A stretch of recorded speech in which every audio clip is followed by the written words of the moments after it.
have a website?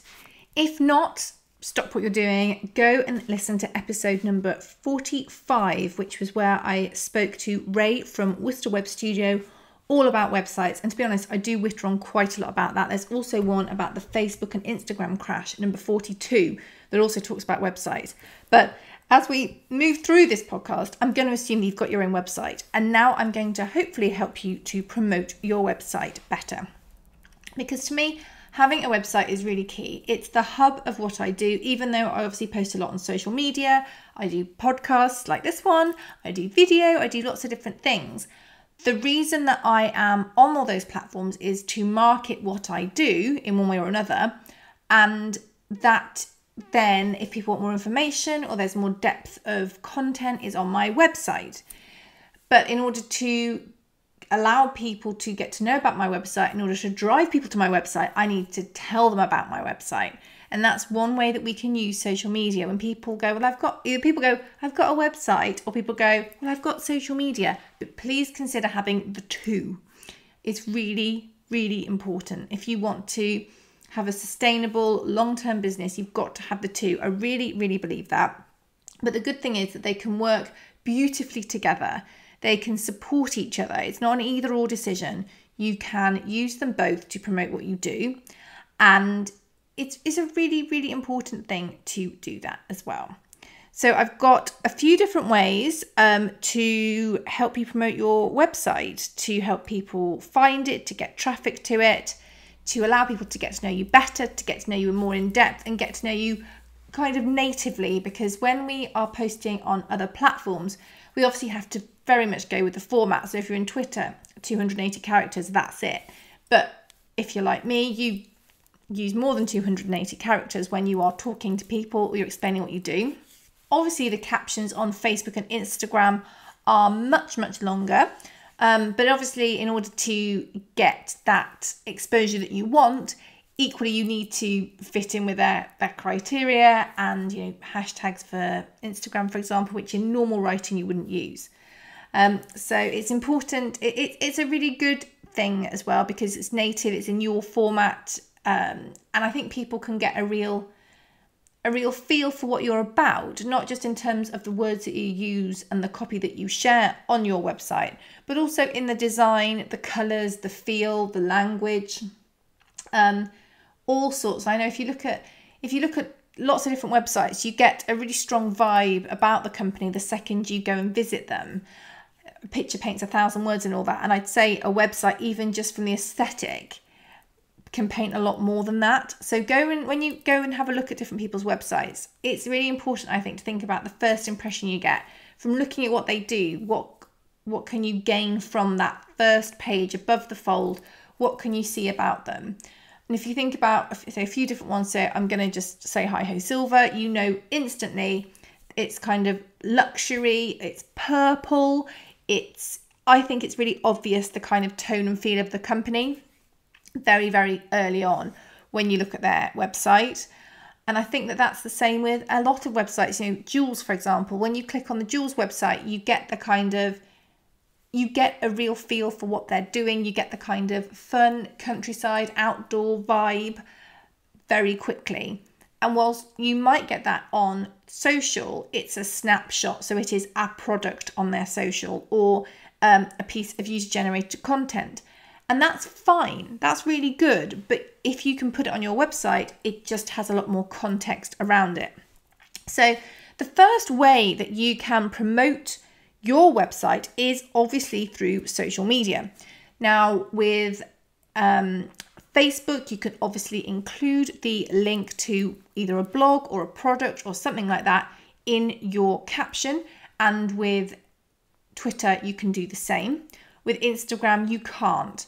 You can point people to the link in your bio, and I do that a lot with mine, but I've also got Linktree set up, which is link, LINKTR, then .ee, I believe. And that is good because you can have up to 5 different contacts in there for free. You can also pay if you want to have more than that. But generally, if you want to have 5 different places to send people, you can get a Linktree set up for free. Some people think this is a good idea. I've got it on mine because I always, when I put out a podcast, I always point people up to the podcast, and I will say, link in the bio for that. And I've got a link in there to something called GoPod, which has got a list of all the different places where the podcast is so people can find it. I've also got a link in my Linktree to my blog, to my freebies section, and a couple of other bits as well. And it just means that if I say link in the bio, I don't have to then go and change the link in the bio every single time I say link in the bio. But also I think it gives people more of a menu of what they want to select. Some people say on the flip side, you can have your own landing page on your website. So you could have a link which went to your website, and then from your website, you could have a number of different links that could point people where they wanted to go, which could be another way to do it, and could be a way, we're talking about more being on brand, having the feel of what's going on. That would work quite well for that, to be honest, because it can be in your colours, in your style, etc., etc. Or other people change their link in their bio quite regularly to promote specific promotions or offers or things they've got on. I don't think there's a wrong way to do this. I think it's just what suits you. I have got Linktree at the moment. I did just have the one to start with that went to my blog, but when I introduced the podcast, I do also blog, and I also have the freebie things. So there's a lot going on there that I want to point people to, and I point to them on different posts. And I didn't want to be changing the link every time, because also it then meant that if somebody read an older post that said link in the bio, and the link in the bio was different, and not just older like years ago. I mean, if someone read a post I put up on a Monday that said link in the bio, which was to a blog, for example, but on Wednesday I've got the podcast and I've changed that link, I just felt it might not be the best. So I have gone Linktree for that. So, but the good thing is you can either say link in the bio, or as I said, Facebook and Twitter, you can add the link into your caption. And do this. You don't have to do it all the time. And there are ways as well that you can tag products on Instagram, which is a good workaround, and on Facebook that can get people to your website if you are a product-based business. But if you are more service-based, it is slightly more challenging. Another little hack you can do is if you use IGTV, you can add a link to your website in the description of your video if you want to, if it's relevant, obviously. And if you have the swipe up, so if you've got over 10,000 on a business account, you can have the swipe up that can obviously link to your website too. Again, it's interesting because we all want to, a lot of people, that 10,000 is absolutely their goal because they want that swipe up. And then they get to 10,000, they do a few swipe ups, and then they don't do it all the time. And I don't think that's actually a bad thing, because when you ask someone to swipe up, you are taking them away from the platform that they've decided to spend their time on. So it's good to have the swipe up when relevant, absolutely. But it is interesting because we all kind of want that, and then not so much, because we're looking at stories and we want to look at other people's stories. But obviously you can track the insights from your swipe ups as well. But don't get so hung up on that and miss the kind of bigger picture. There are plenty of ways you can direct people to your website. Obviously, I'm not saying don't use a swipe up at all, far from it. But I'm saying that there are lots of different ways that you can get people to your website from your IGTV, which you can also share onto stories, from your link in the bio. There are lots of different ways if you want to move them there. But yeah, definitely use your social to promote your website. It's a really easy way to do it. It's a really easy win. The next thing is guest blogs, and this can be part of a much greater content marketing strategy, and it's definitely one that I would suggest that you did. But it can be good because you get the inbound links to your website because you are writing content for somebody else, and part of that kind of payoff is that you have your links there and that people can then find your website through that. The good thing about this is you're exposing yourself to a different audience. So if you are guest blogging for somebody, you are being a guest on their platform and creating a blog for their platform, hence the guest word. And then because you've got that exposure, you've got the opportunity to get them over to your website to find out more about you, to get a resource that you've talked about in your guest blog, to find out about a specific thing you've mentioned in your guest blog. There's lots of scope there to do that. So getting that promotion in. And I think as well, if you're looking to do that and you're looking to guest blog, if there can be an incentive there to encourage people across, that could be really good. So maybe you talk about something in your blog where they can find more information, or you talk about your favorite product and you've done a review of the product if you're more of like a lifestyle blogger. So if with me, for example, I would probably put links to one of the freebies I've got on my website. I've got one about Instagram stories, I've got one about Canva, and I've got a rider one as well. And that's what I would do, because then there'd be a reason for people to come over to my website. And actually, I would then encourage them to sign up to my newsletter because they're on my website. But I'm saying that guest blogging can be a really good way of getting those people who have read about you on a different platform. You've been introduced to them and they think, oh, that's interesting. Or, oh, I wonder if there's more information about that. You can move them over if you include your links.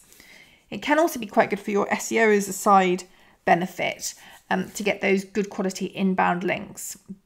So guest blogging is a good call. The next one, really easy one, is actually in your email signature. So I know of people who have got little images, graphics, there we go, got there in the end, in their email signature with a new product or a new service or a new blog or a new thing.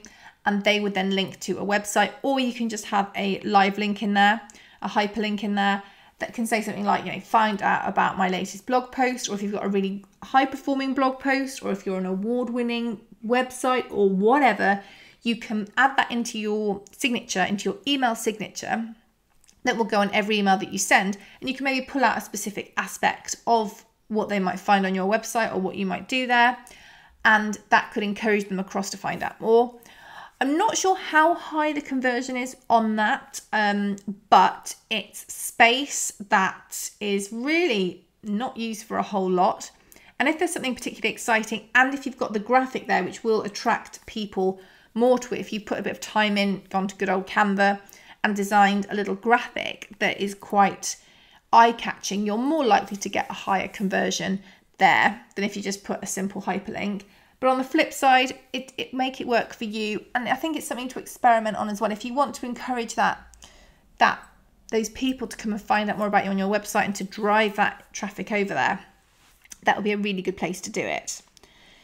The next one would be collaborations. And this could fall into the guest blog category, but also if you're collaborating with somebody on social, then whether it's like a competition or something, which is another point, then you could incorporate a website element into that.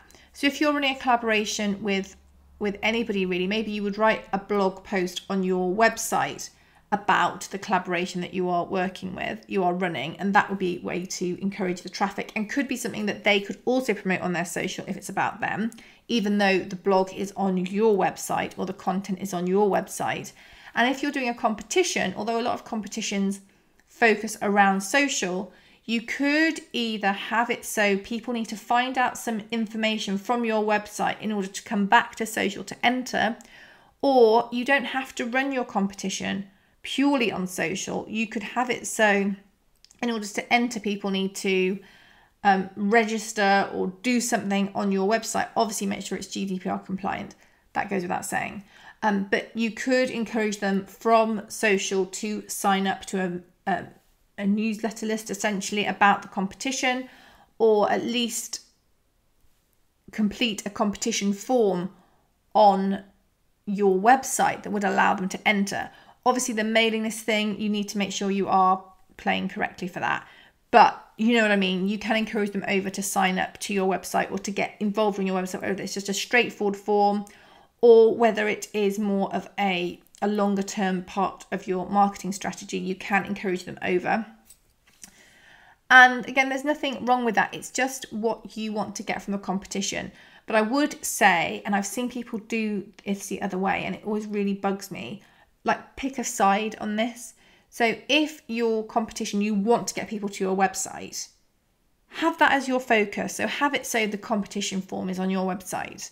Have it so that is what they need to do. It's really simple. They need to go to your website, fill in the competition form, and then they're entered.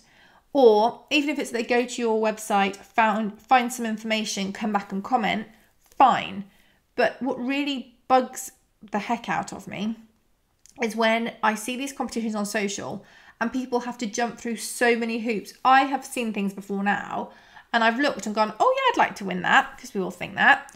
And then I look at the information and it's, well, what I need to do is I need to go to their website, fill in a form, then I need to come back, then I need to like it, then I need to comment, then I need to share, then I need to tag everybody I know in the world, then I need to get it tattooed on my forehead. And jokes about the forehead one.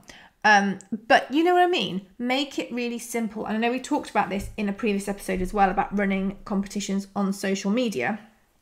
But I think it's really important. Just pick a side. And if you want to drive that traffic to your website, that's completely fine. But really focus in on that and let that be how people enter. Don't make it difficult for them to do what you want them to do. It's not ideal. Then we talked about, so yeah, collaborations, which can be a blog, can be a competition, but talking about blogs more, I know I've talked about them quite a lot, but this is quite a good way to drive traffic to your website by updating your blog regularly and putting out fresh content there. In order to get people interested, you might need to do a teaser of some description on the social media platform that you are using to promote what you're doing, but then you can have a link to your blog and you can have something in your blog and in your caption that would drive people from the social media platform they're on to the blog. But if you're putting out fresh content, or at least you're telling people about your content, that's really key. And it's something that I know that is so easy not to do. You put out a blog on Monday and you maybe promote it a little bit that week, and then you move on because you've got another blog the next Monday. But actually, not everybody is seeing that post that you put out. So it's important that you remember to promote the blog when relevant at different times as well. I actually use a subscription service called SmarterQ. There's another one called Meet Edgar, and it actually recycles your content. You tell it what you want it to recycle. So if you've got evergreen content, like evergreen blogs, by which I mean they're not particularly timely about a specific event or something, or a new collection that wouldn't be relevant if it was recycled in 6 months, for example. But if you have evergreen content, so I have a lot of content like how to or that style, the recycling element can be really good. And it is a really good way to drive traffic, because you are reminding people of something they may have seen months before or weeks before.